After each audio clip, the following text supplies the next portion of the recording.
You're blinded now, can't see the fight.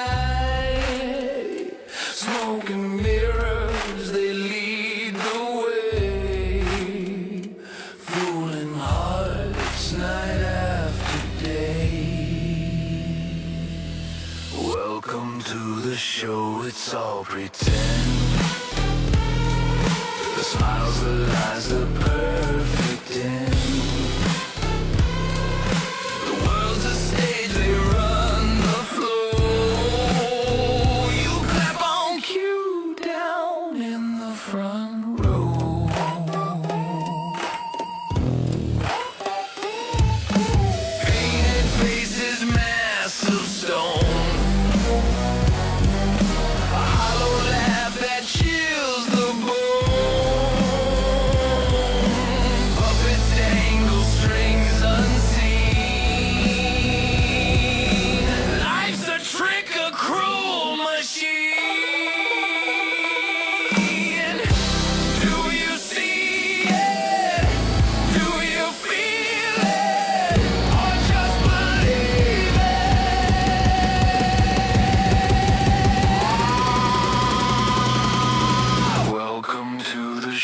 It's all pretend. The smiles, the lies, the perfect end. The world's a stage, they run the flow. You clap on cue down in the front row.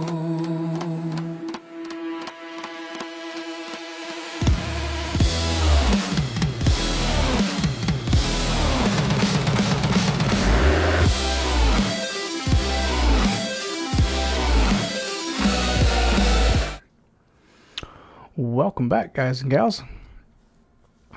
Got a nice little special episode tonight. Gonna talk about some stuff going on in the news lately. Let's jump into it. So there's a moment when the story stops feeling like coincidence and starts feeling like a pattern. It's not loud and it's not dramatic, at least at first. There's just a few names that roll across the headlines, a few dates, and a few people who knew things most of us never will.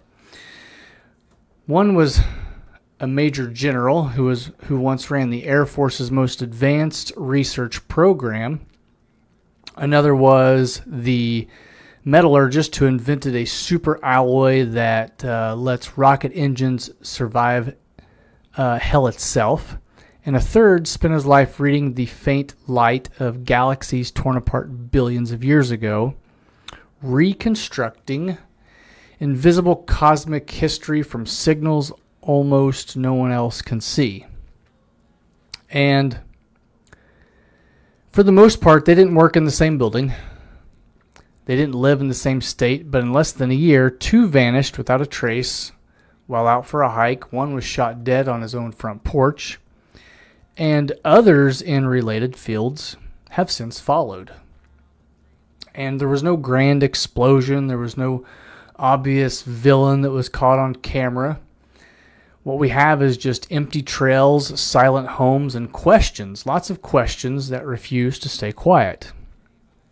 At least for some of us. And so this isn't about panic. It's about noticing when the people who build the future start disappearing from it. So, episode 45, welcome to Breaking the System.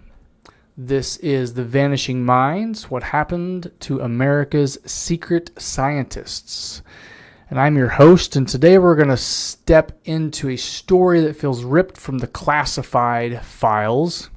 You know, your tinfoil hat people, me being one of them. Because in many ways it really is, okay? So let's jump into this. We have, get this pulled up here. We have Neil McCasland, and that is this U.S. Air Force general that's on the right here. This is on the New York Post. Okay. So Neil was a retired U.S. Air Force Major General, former commander of the Air Force Research Laboratory, the institute that oversees billions in direct energy weapons. You know, those things that they said doesn't exist. Advanced materials, space vehicles, and programs most Americans will never hear named, right? We'll never hear of them unless they want us to. Well, he disappeared on February 27th of this year from his home in Albuquerque, New Mexico. And so the story goes like this. A repairman saw him that morning. His wife returned from a medical appointment around noon, and he was just simply gone, vanished. Here's the weird part. He left behind his phone, his glasses, and other personal items like his watch. He was reportedly heading out for a hike or a trail run. Authorities have issued a silver alert. The FBI is still assisting. And as of this month, late this month, nearly a month later, he remains missing. No confirmed sightings, no clear direction of travel, and officials describe the case as just suspicious, with no immediate evidence of foul play. Yet, the circumstances feel anything but routine, okay? And so, this guy, he had a good head on his shoulders. They say that he was his brain was working very well. He didn't have any signs of dementia. There was no Alzheimer's. There was nothing that would make us think that he just randomly went for a hike and got lost and to never return. So that's not the case either. And yet there's no foul at play. And his wife knows nothing of the latter. Okay? Let's move on to the next one, which is this gal here on the left. This is Monica Riza. She is an aerospace materials engineer, longtime technical fellow at Aerojet Rocketdyne, later at NASA's Jet Propulsion Laboratory, co-inventor of Mondelez, a high-performance nickel-based superalloy engineered to survive the extreme temperatures of oxygen-rich environments inside modern rocket engines, and so without coatings or liners. Her work was funded in part by the Air Force Research Laboratory during the years that, you guessed it, Mr. Neil McGasland held senior oversight roles in advanced propulsion and space vehicle materials. And so the professional link between them is documented and it's direct. She went missing in June of last year while, you guessed it, hiking. Only this time it was in the Mount Waterman Trail in California's Angeles National Forest. She was with two experienced companions, last seen smiling and waving just 30 feet behind one of them on a ridgeline, and then, poof, nothing. Extensive searches, helicopters, dogs, ground teams found almost no trace. And, 9 months later, she is still missing. Okay? Kind of weird, isn't it? Now we go to our third guy, this lovely lad right here. This is Carl Gilmar, respected astronomer at Caltech's Infrared Processing and Analysis Center with deep NASA ties. He spent decades mapping stellar streams, ghostly remnants of galaxies ripped apart over cosmic time, reconstructing invisible history from faint distortions in the starlights. And on February 16th of this year, and this is a weird one, he was fatally shot in the torso on his front porch of his rural home in Leano, California. Okay, a 29-year-old suspect was arrested and charged with murder linked to a nearby carjacking. authorities have treated it as opportunistic rather than tragic, still the timing lands right in the middle of these two deaths. So, and if we look at this, like, the dude lives in the middle of nowhere, like, and they claim that this guy was carjacking him. That's super weird, is it not? I find that extremely weird, that all of these circumstances are happening within the same year, and it's all of these people that are the brightest and best of the best. Okay? And so, is there a pattern here? Got to look at patterns. And so the answer to that is yes, these aren't isolated incidents or isolated cases. In December of last year, Nuno Loureiro, director of MIT's Plasma Science and Fusion Center, was shot and killed at his home in Brooklyn, Massachusetts. Also in March of this year, the body of Jason Thomas, a chemical biologist at Novartis with active Department of Defense contracts, was found in, you guessed it, Massachusetts. Media reports now reference at least 6 defense or advanced research scientists dead and or missing in under a year. And a sitting member of Congress, Representative Tim Burchess of Tennessee, has publicly noted the pattern and called the circumstances suspicious. Well, I would too, would you not? Like, it's very suspicious. Okay? Especially given ties to advanced propulsion, observational astronomy, and the classified programs that some of them, if not all of them, were tied to. So, direct proven connections between every name are limited, but the clustering in time from mid of last year, of 2025, through the early part of this year, 2026, and the sensitive nature of their fields has created something undeniable, a narrative forming faster than official answers can catch up, because there's unanswered questions to almost every one of these. And with some of them having connections to each other, knowing each other or working with each other or in the same building, like, we have to start asking questions as to, like, what exactly did these people know? What were they working on? Who were they possibly working with? And did they have any ties to any of these people that they were working with that would have led to these types of scenarios happening? And so when we look at history, because I like to, put history to this stuff as well, we get echoes from the past, because this is not the first time that something like this has happened. History shows us clear precedents, documented clusters of experts in classified or cutting-edge defense research dying or disappearing under circumstances. And first we look at the GEC Marconi cluster in the 1980s in Britain. And so between 1982 and 1990, at least 25 British scientists and engineers working for GEC Marconi, a major defense contractor, died mysteriously. They were involved in the Stingray torpedo project and the U.S. Strategic Defense Initiative, Reagan's Star Wars program, and the bulk of the deaths happened in a tight 1986 to 1988 window, so within about 2 years.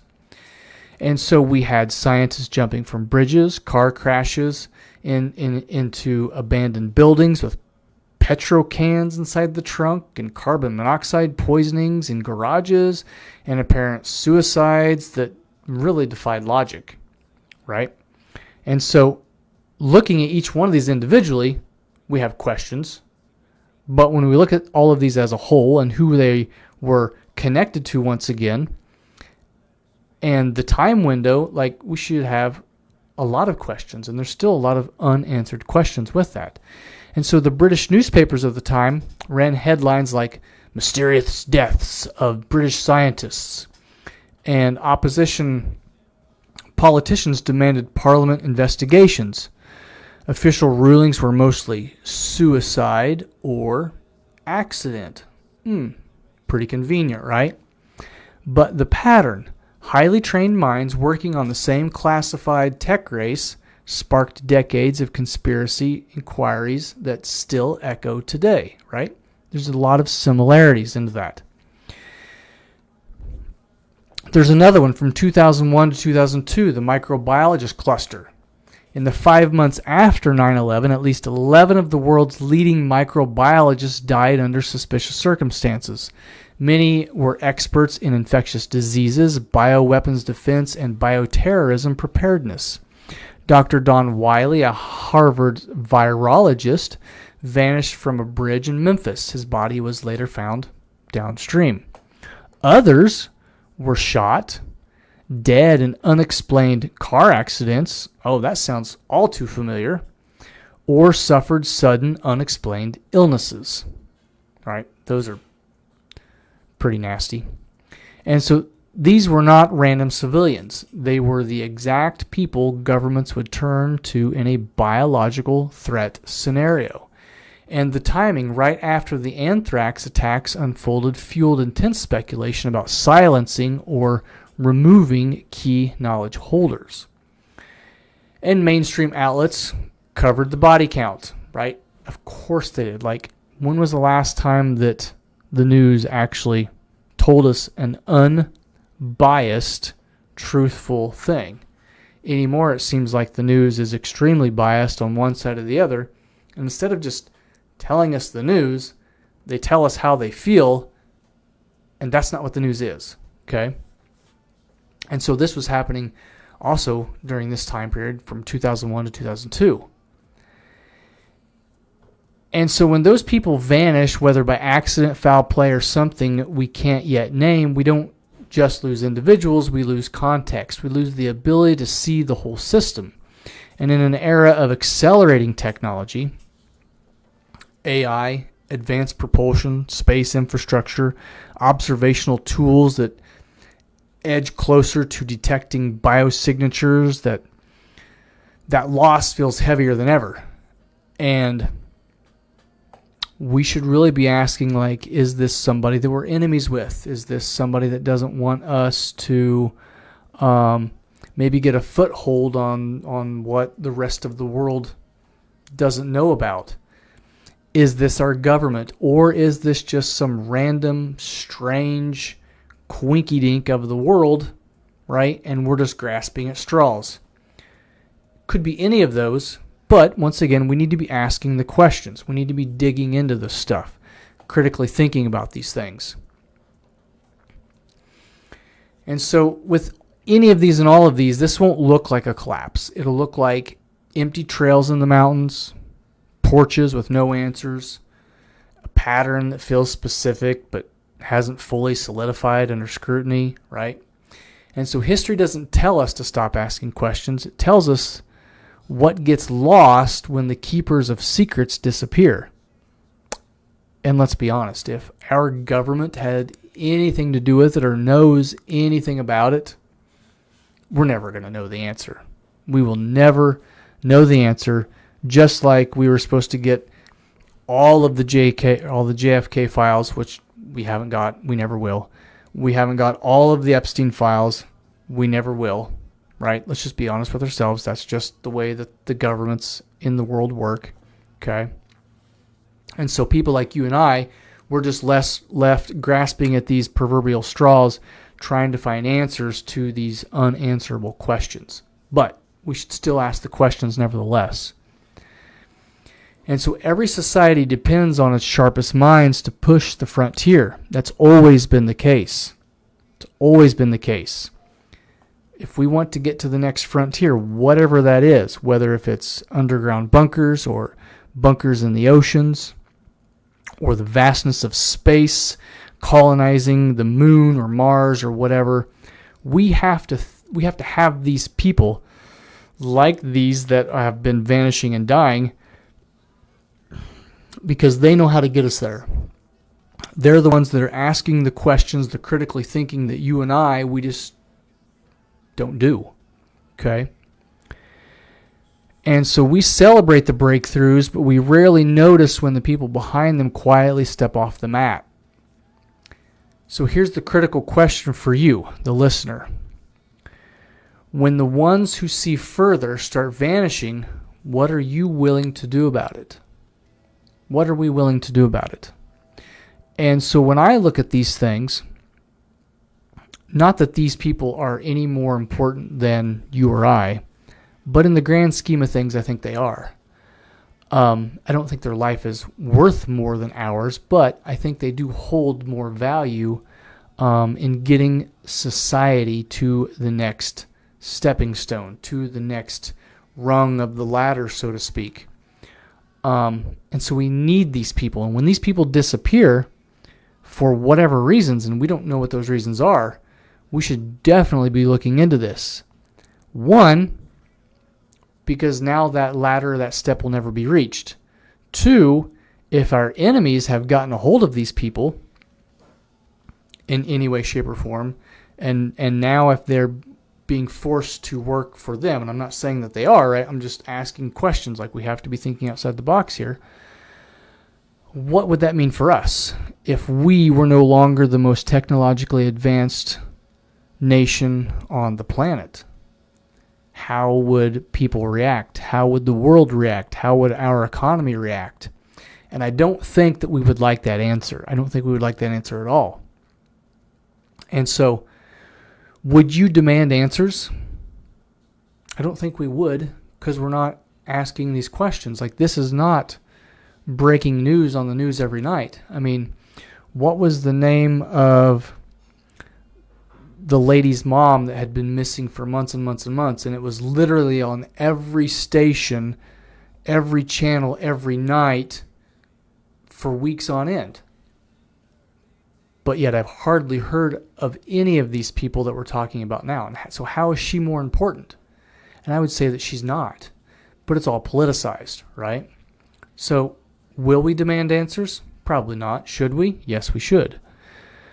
Will you connect the dots across decades of similar patterns? Look at the patterns. Look at the patterns within history, right? Look at all the little fine points in history that has repeated. And how are those patterns the same? Or how are they just slightly different from one another? How is history slightly changing from one decade to the next? Or the last one, will you look away? Which I think most people will do, because the story just feels too big, it's too inconvenient, it's too classified to touch. There's so much unanswered questions, like we're just never going to know the answer possibly. So this story is still unfolding. Like, there still might be scientists that disappear in the coming weeks or days or months. There still might be scientists that randomly die or, get murdered because they're mugged or something, and it just looks convenient. Okay? And so the searches for McCaslin and Risa continue. The investigations continue, and I know some of us will keep watching, because sometimes the most important shifts don't announce themselves with fireworks. They arrive very quietly, one missing name at a time. And we've got to pay attention to those missing names. We've got to pay attention to why they're important, what were they doing, and how are they connected. And with that, this was Breaking the System. I hope you guys ask the questions that no one else is daring to ask. Be critical thinkers. Talk to people on the opposite side of the aisle. If you're on the left, talk to the right. If you're on the right, talk to the left. And as always, God bless you and have a good night, and we'll see you guys next time.